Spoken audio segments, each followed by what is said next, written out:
Shabaa kabajamtoota soorsaawwituu nagaa keessanii fayyaa jirtu nagaadhaayi. Nagaa galata Waaqayyoo nus jirra baga jiraattan isiniin jenna. Nagaa Waaqayyoo faraarri Waaqayyoo isiniif haa baay'atu. Lafa jiraattan jiraattanii warra guyyaa kana warra yeroo kana baga walumaan taane baga har'a geenye isiniin jedha. Har'a immoo magaalaa Amboo handhuura ishii gidduun jira. Amboo kun akkas fakkaatti. Amboo kana duubarraan jira. Amboo kun ishii kanaadha. Kanaaf obboleettii tokkoof lafa bituudhaafan deemeen jira. Amma kinoo lafa isa kana lafa kana bituudhaaf as jirraa kinoo abbaan lafa sanaa ijoolleen kinoo warra kun achi jala jijjiiru. Egaa obboleettiin tokko lafa naa biti Amboodhaayi. Amboo bitachuun qabaa jette. Halkanii guyyaa hirriiba na dho'iteennaan har'a kunoo dhufe. Amboo keechan jira jechaadha. Amboo kana duubarraa. Kinoo lafti bitamu immoo lafa kanaadha. Egaa duuba isaarra manneen kana fakkaatu jira. Kanaaf gama sanarra yoo ilaaltan kinoo waa fakkaatu ilaala. Baay'ee namatti tola. Bibbitamee dhumee jira kunoo asiin immoo mana jalan jira jechaadha. Mana kuni achirraan immoo kana fakkaata. Lafti immoo naa ta'a jedhanii fira ishee wajjinan jira. Laallatanii jiru kunoo gama laftu sana jala jiru isinitti mul'atadhee yaada. Lafichi immoo filanne keessa kun asiin bitamee jira. Kunis asiin ijaarramee jira. Kunillee kunoo achirraan jira. Deemnee sa'aatii baay'ee deddeemnee ilaalaa jirra. Qaata ganama dhufne filannoo bakka 3 bakka 4 ilaallee jirra. Kanaaf isa laalleerra immoo inni fira ishii ta'es inni wajjin dhufe kana naa wayyaadhe kana wayyaa kanarratti murteessinadhe. Abbaa lafichaa eegaa jirra isin jechuu barbaadeni. Abbaa lafaata eegaa jirra. Egaa Amboo kun akkas fakkaatti daawwadhaadha. Warri lafa bitachuu barbaadan immoo heloo nuun jedha. Silkiin keenya duwwaa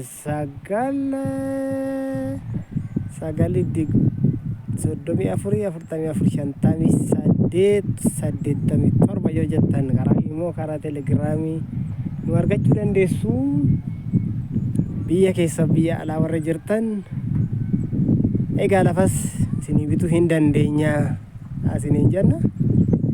Bitattanii mana irratti ijaarrachuu Amboo immoo xaaxan hin jiru. Namoonni tokko tokko Amboo nama ganaa wal ganaa jiru. Tarii lafa kana bitanii lafti kun immoo lafa kaartaa qabu miti. Asumaan kana seetti lafa qotee bulaati. Atattamaan lafa qotee bulaa sana binnee atattamaan kaartaa irratti hojjisiifne mana irratti atattamaan hojjanna innee waliigallee ama walamasiifnee dhufe jechaadha har'a. Handhuura Amboo keechan jira isiniin jedha. Kabajamtoota obboleewwan koo kun olaanaa gama sanarra akkasitti dhufeera. Bakkee kana immoo ishii tana xiqqoo gaabbii qabdi. Egaa haqimiin miceetti haqimii xiqqoo qabdi. Haqimii xiqqoo qabdu sana irraa kaanet egaa karaa kanatti dhufne malee guuteera lafti miliyoona 1.5 miliyoona 1.8 miliyoona 1.4 waan akkasii jira. Inni kan garuu gadaanaadhaan birrii xiqqaadha ganaa hin haasofne. Gaafa haasofne kaane tarii waliigallee kaane isinitti himuu nan danda'a gatiisaa. Yoo xiqqaate kun 450 nutti gurgurannee nu waamanii 450 isinitti gurguraa nuun jedhe namni nu fides dallaalaan nu bira jira. Kanaafuu yoo irra geenye mirkanaasaa isinitti himuu wayyadheen gaa irra dabarsee isinitti hime yoo tarii akka yaada keenyatti kanaan mana 400 minaaminaan nutti gurgure kaaree 200 jennee wassannee dhufne. Kanaafuu nama malaala safaraa jiru argitanoo ta'e miilan tatarkaaffatee lakkaa'aa jira. Daawwadha akkasitti. Kanaafuu maal isiniin jechuu barbaadeni Egaa isin qofti maallaqa qabattanii hin taa'ina. Lafarra kaa'adha. Tarii makiinaa bituu warri barbaaddan makiinarra kaa'adha. Birrii yoo qabattanii teessan moofaa salbaajii maal bitina. Hin barbaachisu maa isiniif fayyadu moofanii. Yoon akkana isiniin jedhu uffanni hin barbaachisu miti kun olaala safaraa jira. Abbaan lafichaa garuu hin dhufne inni kun walitti nu fideedha. Safaraa jira. Kanaafuu asii akkana 20 jechaa jira. Akkas immoo garaan keechi 10. Kanaafuu maal isiniin jechuu barbaadeni? Egaa lafa si filattan dhaqnee ergama isinii ergamne isinii bituu hin dandeenya. Kanaafuu isinin ga'ee keechan horii qabattanii taa'uun hin barbaachisu. Kanaafuu isa kanarra daawwadhaati. Kanaaf akkas fakkaatti urufti ishii kun aduu keessatti beekatan bahuu dhiise. Asirraan kun ijaarrateera xumurate. Itti galeera kun manooraa godhatee itti gale. Kun egaa qorqoorroodhaan itti ratee laala. Nunis immoo asuma jalatti maxxanne binnaaf jenneeti kan karoora baafannee jirru. Kanaaf isinis waan barbaadde irratti nu ergadhaa isinii ergamna. Amboo kara galgalaa lafa gaggaragalaa. Egaa qilleensi ishii baay'ee namatti tola. Kanarraan immoo asii achi immoo gaara laala.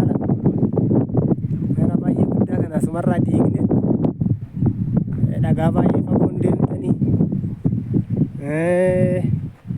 Ashawaallee fagoon deemtan ijaarrachuudhaaf salphaadha kunoo gaaruma san bira qofforamee gurgurama. Manneen kan ollaa kanaatiif mana bareedatti ijaaramee jira. Lafti ishiin jirtu ishii walanqatteen kun immoo ishii kanaadha. Amma bituuf kan kaane lafittiin ishii kana jechaadha. Kanaafuu isin kotta nu ergadha nu immoo isin ergamuu hin dadhabnu. Garuu isin ergamuudhaaf immoo nu qophiidha. Isin garuu yeroo tokko tokko akkas godhuu laata ka'ee wanni bituu laata mi'a bituu laata hin jedhina. Wassanaa erga wassantanii booda heloon hin jedha. Maatiidhaan abbaa manaa keechaniin bakka mari'adhaa dura. Otoo waan tokkotti karaa keenyatti bilbiltanii nun gaafatin dura sirriitti irraa jala ga'aati mari'adhaa. Erga mari'attanii booda erga dubbii xumurtanii booda waa wassantan san irratti karaa keenyatti bilbilaa nama ergadhaa nama faana dhaabanne isinii bituu hin dandeenyaan jedha. Magaalaa Amboo kun fakkaattu argitanii gama sanarraan akkas fakkaatti. Asirraan kunillee zaafirraan kun akkas fakkaatti. Egaa Oromiyaa badhaatuu keessa jirra. Namoonni asii immoo tarii abbaan lafichaa ganaa nu bira ga'a. Yoo nu bira ga'e waan inni nuun jedhu isinirraa fixuu dandeenya. Isarraa fixnee isinitti himuu dandeenya. Gatii isaa isa dhumaa. Kanaaf isin jaallanna isin kabajnaa. Waaqayyo isin haa eebbisu. Jabaadhaa hojjetadhaa. Yoo maallaqa keechaaf fiddanii asirra keechan boru immoo ixifitti gurgurattu deebiftanii. Namni immoo na fide kun baay'ee nama hiriyaa gaariidha. Kanaaf karaa nama amanamaa malee hin deemnu deemsa gadhee hin deemnu. Waan tokko ofii keenya itti daddaballee sossobnee nama sossobuu hin barbaannu. Dhugaa jirtu garuu isinitti himna. Ishiirra dhaabannee dhugaa jirtu sana isinii ergamnaa isiniin jechuu barbaadeni. Kanaaf Amboo garagalgalaa lafa garagalaa. Tana kaa lafitti baay'ee jaallanne kunoo argitaniiru toote waan ofirraan qabdu bareedduudha. Asirraan immoo ollaan kunoo kanaadha. Asirraa zaafitu jijjira. Magartuu jiituu fakkaatti kaarsiin kunoo gaaddisa bakka godhannullee jala teenye kunoo jira laaftooni. Baay'ee isin jaallanna isin kabajnaa. Egaa walitti deebina. Gaafa walitti deebine immoo viidiyoo biraatti walitti deebuu dandeenya. Ganaadha amma ammaatti kunoo nama 3 taanee jirra ana wajjin 4. xumurarra gaafa geenye isinitti himuu dandeenya waan hunduma isaatti heloo nuun jedha nu bilbilaadha. Ayyaanuu ta'a asumaan isin jaallanna ani immoo kaameeraadha harka koo isinitti agarsiisa. Chaaw fayyaanuu ta'a.